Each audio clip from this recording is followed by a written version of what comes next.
Hello guys, welcome back to our channel simplified study official. तो guys, आज की इस वीडियो में हम पढ़ने वाले हैं the judgement seat of Vikramaditya. तो आज की इस वीडियो में फुल समरी देखने वाले हैं, ठीक है इसकी। एंड इस वीडियो को देखने के बाद आपका जो basically the judgement seat of Vikramaditya में आपको बिल्कुल भी कोई डिफिकल्टी नहीं आएगी।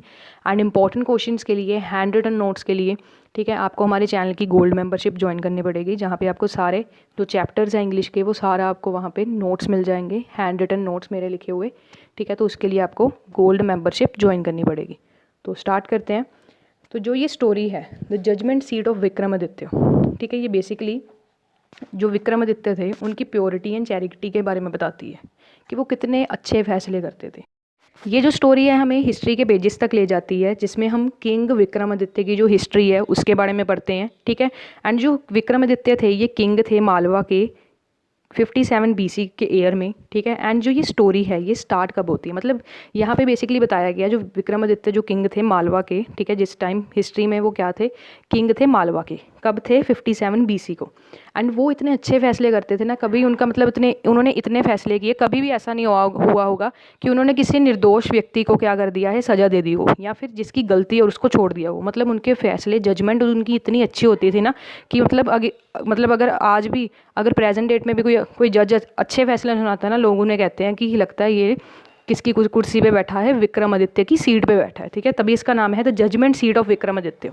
अब इसमें स्टोरी कैसे आपकी स्टार्ट होती है, एक ना लड़का होता है, ठीक है, चरवाहा, जिसे हम शेफर्ड कहते हैं, ठीक है, जो अपने गाय भैंसों को, ठीक है, चराता होता है, पहाड़ के इलाकों में जा रहा होता है और वहाँ पे उसको क्या कर रहा होता है, अपने गाय भैंसों को चरवाने के लिए ले जाता होता है, ठीक है।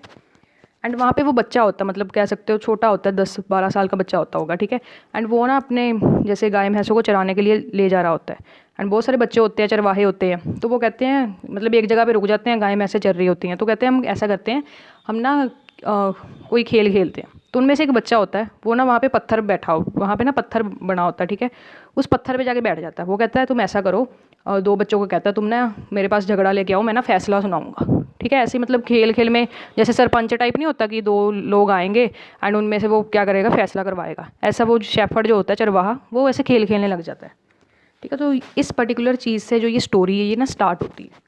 एंड जबकि ये स्टोरी है ना, ये जो मैं जैसे आपको बताया था ना कि काफ़ी साल पहले 57 BC में विक्रमादित्य मालवा के किंग थे, बट एट प्रेजेंट जो मालवा के किंग है ना, ये सारी मालवा की स्टोरी चल रही है, जहाँ पे एक चरवाहा होता है और वो बच्चों में खेलने लग जाता है कि मैं ना फैसला करवाऊंगा, तुम दो लोग ना मेरे पास कोई प्रॉब्लम लेके आओ, ठीक है। फिर कैसे क्या होता है, जैसे बच्चे खेल रहे होते हैं तो जो वो लड़का उस सीट पे पर्टिकुलरली बैठ जाता है, बेसिकली जिस सीट पे वो बैठता है, जैसे मैंने आपको कहा ना खाली ग्राउंड है, वहाँ पे घास लगी हुई है, उसकी गायें वैसे चल रही हैं, और वो जो क्या है चरवाहा है, शेफर्ड है, वो ना एक पत्थर होता है वहाँ पे बैठ जाता है एक सीट समझ के, और वो बाकी चरवाहों को कहता है तुम ना ऐसा करो, हम ना जज टाइप खेलते हैं कि मैं तुम दोनों ना अपनी प्रॉब्लम्स लेके मेरे सामने आ जाओ और मैं क्या करूँगा उसको सुलझाऊंगा। ऐसे वो खेलते हैं, धीरे धीरे वो खेलते हैं, मतलब जब वो उस पर्टिकुलरली पत्थर उस सीट पे बैठता है ना, वो एक अलग ही लड़का बन जाता है।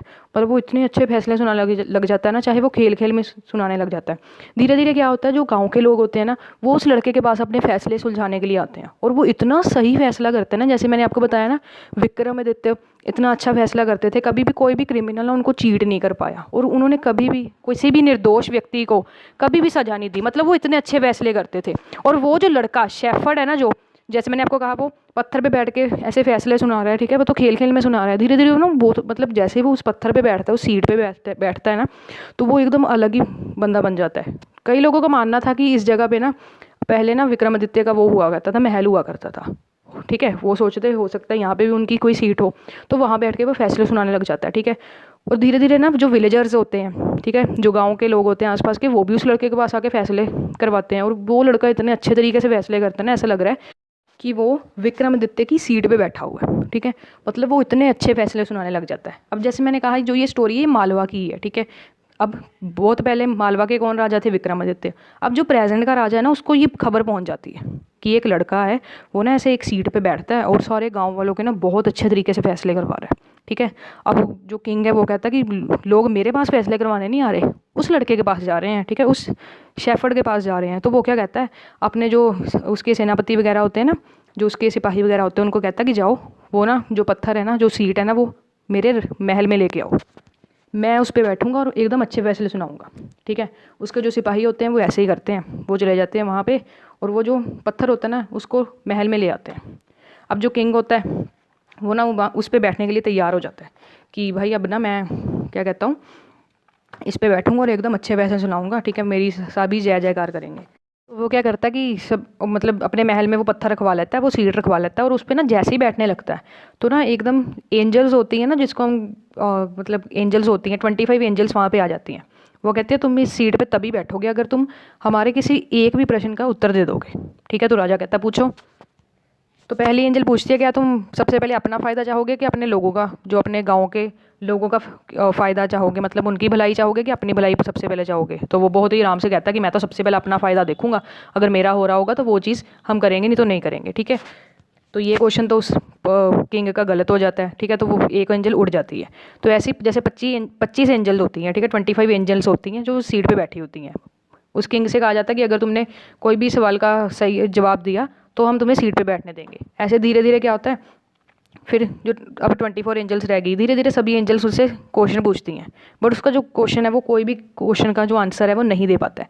जो लास्ट वाली एंजल होती है ना उस सीट को लेके उड़ जाती है, ठीक है। मतलब जो ये वो प्रेजेंट किंग है ना उज्जैन का, वो यहाँ पे नहीं बैठ पाता। किस पे नहीं बैठ पाता है, सीट जो थी जैसे मैंने आपको बताया पत्थर पे नहीं बैठ पाता है। अब क्यों वो नहीं बैठ पाता है, वो जो लड़का था वो तो बैठ पा रहा था, ये इतना बड़ा किंग क्यों नहीं बैठ पा रहा था। जब मैंने आपको बताया जैसे 25 एंजल्स थी, सभी ने बारी बारी क्वेश्चन पूछा किंग से, ठीक है, अलग अलग क्वेश्चन पूछे कि तुम अपना फ़ायदा चाहते हो, सबसे पहले तुम अपनी प्रजा को बचाना चाहोगे, अगर तुम मर रहे होगे तो क्या अपने आप को बचाना चाहोगे। वो कहता भाई मैं अपने आप को बचाना चाहूँगा। तो ऐसे करते करते सभी एंजल्स उड़ जाती हैं, जो उसका सवाल गलत होता है एंजल उड़ जाती है। अब लास्ट वाली एंजल रह जाती है, वो उससे क्वेश्चन पूछती है, वो भी गलत बताता है, ठीक है। फिर जो किंग है वो कहता है कि मुझे इस सीट पे क्यों नहीं बैठने दिया जा रहा। वो लड़का तो जो शेफर्ड है वो तो आराम से बैठ गया था।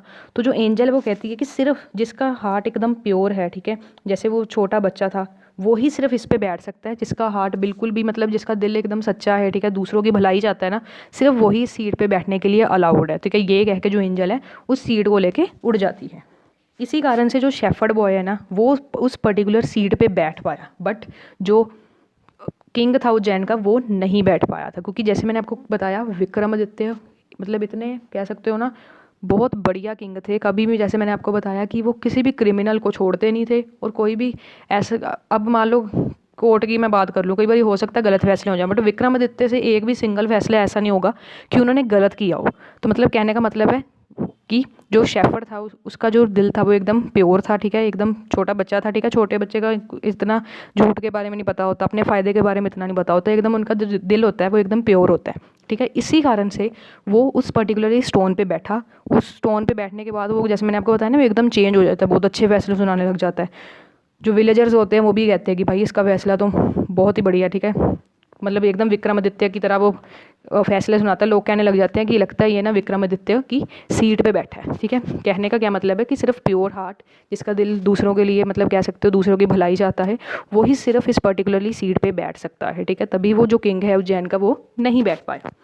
अब गाइस बात आती है इसके short answer type question and long answer type questions की, ठीक है। मोस्ट इंपॉर्टेंट वाले क्वेश्चंस भी है मेरे पास, वो मैंने अपलोड कर दिए हैं। तो उसके लिए चैनल की गोल्ड मेंबरशिप फटाफट से ज्वाइन कर लो, ठीक है। एग्जाम है आपके, सभी चैप्टर्स का मैं डाल दूँगी और सभी सब्जेक्ट का जो है आपका वो भी मैं अपलोड कर दूँगी। तो एक बार फटाफट से गोल्ड मेंबरशिप ले लो, ठीक है। काफ़ी ज़्यादा इंपॉर्टेंट क्वेश्चंस मैंने डाल दिए हैं जो एग्जाम में रिपीट आते हैं, और हैंड रिटन मैंने खुद लिख के डाले हैं। एज ए टीचर मुझे पता है कि किस तरीके से एग्जाम में क्वेश्चन फ्रेम होने हैं, उसी तरीके से मैंने क्वेश्चन लिखे हैं, ठीक है, इंपॉर्टेंट वाले आपको बताए हैं। तो आप गोल्ड मेंबरशिप ज़रूर से ज्वाइन कर सकते हैं। आज की इस वीडियो में इतना ही। Thanks for watching.